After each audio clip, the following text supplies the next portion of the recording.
So what I want to do is, for a couple of minutes before we play my video, is talk a little bit about this project that I'm working on and what I'm interested in and what I'm trying to do here. Part of the aim of this project is exploring broadly the political and social unraveling of race and democracy in post-civil rights movement America. So I'm really concerned with the experiences of Black men and women who worked with presidential administrations, but also the experiences of those Black men and women who pushed the Democratic Party on racial issues through a variety of actions and means. So this could be grassroots, it could be at the upper echelons, but I'm particularly interested in African Americans who push back in terms as a means of using this as leverage within the Democratic Party. In particular, I want to move beyond overt or surface level explanations based on partisanship so as to better discuss the nuances of Black attitudes, in this case towards William J. Clinton and the Democratic Party, and then how those attitudes also changed and influenced attitudes towards the GOP as well. So part of what visuals do here too, and so visuals like the clips we're going to show, is expose the nuance of Black or African Americans' relationship and how that relationship with, whether it be Clinton or the Democratic Party or the Republican Party, how that evolves and how those move over time. And one of the things that visuals do that's really incredibly helpful is expose these kind of nuances or these aspects that aren't visible through, say, numbers or public opinion polls or even paper archives at times. So in other words, even as African Americans overwhelmingly vote for Bill Clinton in 1992 and again in 1996, it's always an uneasy relationship. But we can't necessarily see that uneasy relationship if we simply look at Black partisanship. And if we just look at Black partisanship, it appears as though African Americans, love Bill Clinton in 92 and 96 simply because they vote for him en masse. So when we think about this uneasy relationship, it's better to explore some of the context. Think Ricky Ray Rector, think the Sister Souljah moment, think cultural dog whistles, think initial stages of antagonism towards affirmative action versus shift later over time. Think diverse cabinets and appointees versus the crime bill or workfare bill. And also we have to think about, too, things like low economy a better economy or low unemployment by 1996 and how that might factor in. Now, just to give you an idea, at one point, particularly in the later years of his 2 terms in office, Bill Clinton holds a 90% approval rating amongst African Americans.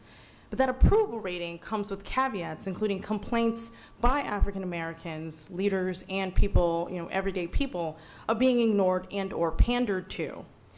So part of what I'm arguing is that African Americans start out with a typical Black Democratic relationship with Clinton, one that has been in effect effectively since 1964 and Lyndon B. Johnson. But it shifts in part due to very specific actions and events, most notably Monica Lewinsky and impeachment. African Americans interpret the impeachment hearings as injustice or proof of a broken system. And again, we begin to see African Americans supporting Bill Clinton, with a remarkable intensity, quote, in his darkest moment of political and legal peril. As the scholar Randall Kennedy writes, it's as if, in his vulnerability, Bill Clinton had become more attractive. So there's a way in which the impeachment hearings work in order to kind of absolve Bill Clinton of some of the things that happened, those uneasy alliances early in his first 2 terms. We see, in fact, that a deep desire to help the president animated a substantial portion of Black turnout in the 1998 midterm elections. African Americans also argue that impeachment is proof that Republicans want to discredit or get rid of Clinton in order to block the interests of African Americans. So in turn, the argument evolves to become, quote, a partisan assault on Clinton is an assault on African Americans' interests and civil rights. So this evolution from an easy alliance with a what amounts to a Southern Democrat, eventually evolves to something else entirely over the course of 8 years, in large part due to the impeachment hearings. So just to give you a little bit of context here, when the Monica Lewinsky charges against Clinton arrive, 53% of black people do not believe the charges. 54% of white people say they do believe the charges. There is a racial difference, right? There's a racial polarization beginning to happen here. One of the things that emerges is that we see somebody like Democratic pollster Ron Lester argue that African Americans will begin to stick with Clinton because they identify with him, but also his misfortune and travails. So Lester, I'm just going to share a quick quote with you, says, there have been so many instances of investigations that didn't culminate in anything, speaking about black people in general, and targeted black elected officials. Just the notion of an investigation doesn't affect black voters as it does white voters. They just think that the law is different or handed out on a different basis, differential basis. People say they've treated Bill Clinton like he's black. And so this is actually the moment when we think, in the contemporary moment, people joke and say the first black president, and they point to Bill Clinton, or they think something like Arsenio Hall and playing the saxophone.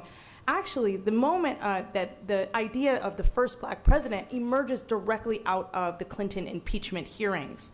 Toni Morrison writes in a New Yorker essay, quote, some blacks begin to murmur that white skin notwithstanding, this is our first black president. She says this is not because of cultural transcendence, but because Clinton has been unjustly targeted. Clinton, quote, displays almost every trope of blackness: single-parent household, born poor, working class, saxophone-playing, McDonald's and junk food-loving boy from Arkansas. But more importantly, quote, when the president's body, his privacy, his unpoliced sexuality became the focus of persecution, when he was metaphorically seized and body searched, the message that black people heard was clear. No matter how smart you are, how hard you work, how much coin you earn for us, we will put you in your place or put you out of the place you have somehow, albeit with our permission, achieved. You will be fired from your job, sent away in disgrace, and who knows, maybe sentenced and jailed to boot. In short, unless you say as we do, assimilate at once, your expletives belong to us. That's a Toni Morrison quote from the New Yorker article. So what I want to leave you with, before we roll out the quote, is this significant idea. African Americans, in particular black men, argue that they must support Clinton through impeachment as a demonstration of solidarity and loyalty. They also forgive him for forgetting about African Americans or even being overtly hostile to African Americans, or those dog whistles or those other moments that we see early in the first term and into the second term. And they're willing to turn a blind eye to their misgivings about a number of his policy, especially the crime bill and workfare, because of what he is going through in the impeachment. So essentially, Bill Clinton's impeachment ends up entrenching black support for Bill Clinton. So I'm going to stop there, and we'll take a look at the clip, and then we'll circle back and discuss some of these pointers.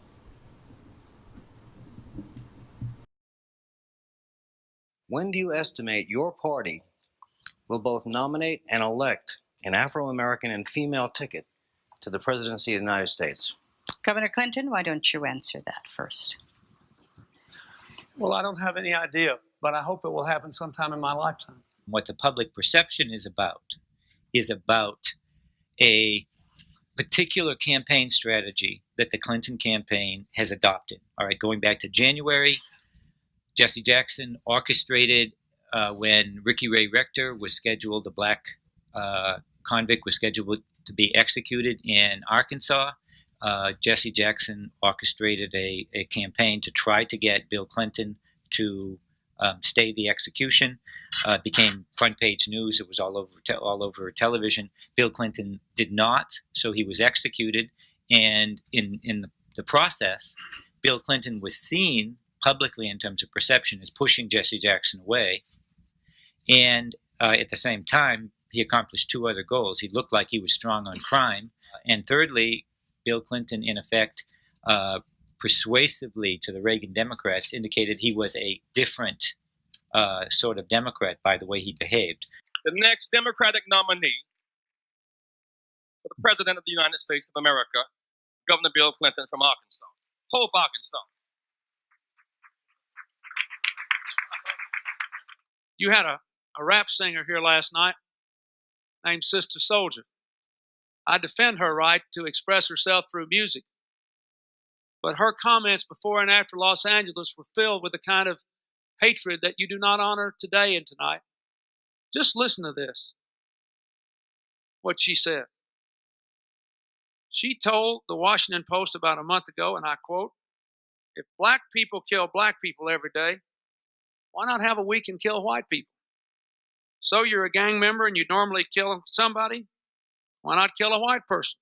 The soon-to-be President Clinton called her out in front of Jesse Jackson. Jesse Jackson was kind of annoyed that Clinton had done that, but that moment has become a famous moment. It's the Sister Soldier moment, a moment where you take on certain elements of your party and show that you can be independent. The Sister Soldier movement is about a continuing ambivalence about race in American life. A continuing anxiety on the part of some of the public role of African Americans. A continuing fear that perhaps African Americans have too much power in American life. And a continuing wooing of white Democrats, Reagan Democrats in the North, and white Southerners in the South, using kind of coded and veiled messages about race. Yes. President, many African-American leaders have expressed their anger or extreme disappointment with the way you handled the Lonnie Guinier nomination and with the way you handled the Haiti situation. In addition, the Congressional Black Caucus has said it's very angry with the fact that they voted for your budget package and made cast some very politically difficult votes, only to have you negotiate a watered-down package in the Senate. How would you assess your relationship right now with blacks, and what are you doing to mend fences with the Congressional Black Caucus so that they will not vote against the conference report on the budget package? Well, first of all, I did not negotiate that bill that the Senate passed. That is just inaccurate. I did not do that. Secondly, and quite to the contrary, when members of the Black Caucus came to see me and asked me to pursue sanctions in the United Nations against Haiti that included oil, I examined it and I agreed to do it. They were the first people who asked me to do it, and very shortly after the meeting, I agreed to go forward. Thirdly, I don't think my commitment to civil rights is very much open to question, and I think my actions as president and the appointments I've made and the things I've stood for document that. The Congressional Black Caucus this year under Kwesi and Fume denied President Clinton, refused to come to the big house like little children. And that man knew he had to make some kind of deals with the Congressional Black Caucus in order to get his legislative agenda through. That's power. That's unity. We can't break that unity in the Congressional Black Caucus. We must establish that unity.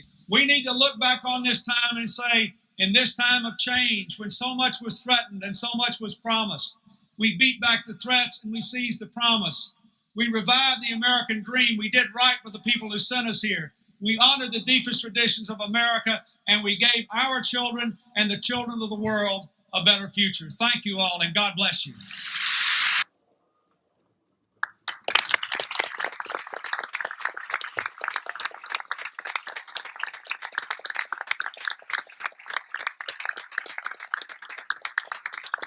So today, America does remember the hundreds of men used in research without their knowledge and consent. We remember them and their family members. Men who were poor and African American, without resources and with few alternatives. They believed they had found hope when they were offered free medical care by the United States Public Health Service. They were betrayed. To the Little Rock Nine, gold medals in recognition of the selfless heroism such individuals exhibited and the pain they suffered in the cause of civil rights by integrating Central High School in Little Rock, Arkansas. Melba Attilo Beals. In 1998, Toni Morrison, the legendary writer, remarked that he was the first black president. She even said, and I quote, "After all, Clinton displays almost every trope of blackness, single-parent household, born poor, working class, saxophone playing, McDonald's, and junk food loving boy from Arkansas," unquote. The term Bill Clinton as the first black president of the United States, what are your thoughts? Well, it's absurd. First of all, I really don't understand when you look at his record, outside of naming blacks to positions. I don't see some of the not so well known things, of course, would reveal that he did some rather unsavory things to the black community internationally. But 50 years and 29 days ago, when Rosa Parks refused to give up her seat to a white man in the South, where segregation extended even to the close confines of a city bus, she was just taking the next step on her own long road to freedom.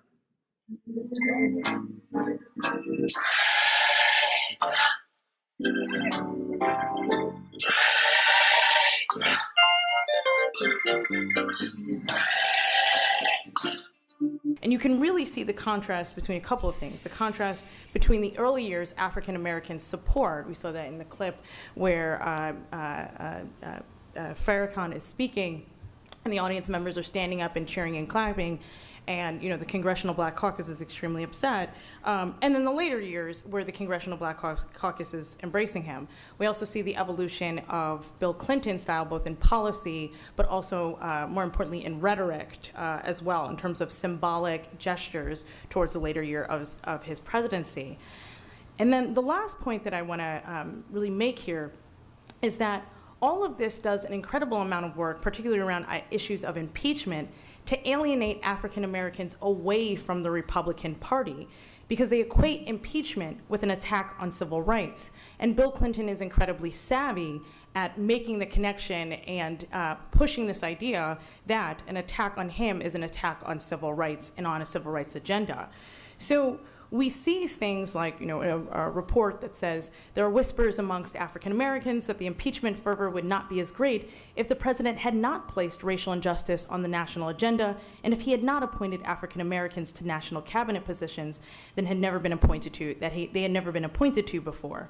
The Joint Center for Political and Economic Studies actually credits the Congressional Black Caucus for, and black people more generally, but really the CBC, for changing the tone of the impeachment and essentially saving Clinton by equating impeachment with an immoral and unjust attack by anti-civil rights politicians and anti-civil rights Republicans. And then lastly, there's an insistence that the entire party, even moderate Republicans who had done well with black voters, have been tainted with this brush of events, because it's not just about impeachment, it's not just about criminal procedure, it's also about being anti-civil rights. And so, I think I'm going to stop here, but one last point. African Americans come out of the impeachment hearings in a way where they see Bill Clinton in a light that they reserve only for black elected officials. And we actually see later on that does not translate to white elected officials. So it doesn't translate to Al Gore. It does not translate to John Kerry. And then it also does not translate to Hillary Clinton in the 2016 election. So we might think about those nuances in the work that's being done there. So I'm going to end there. Thank you very much.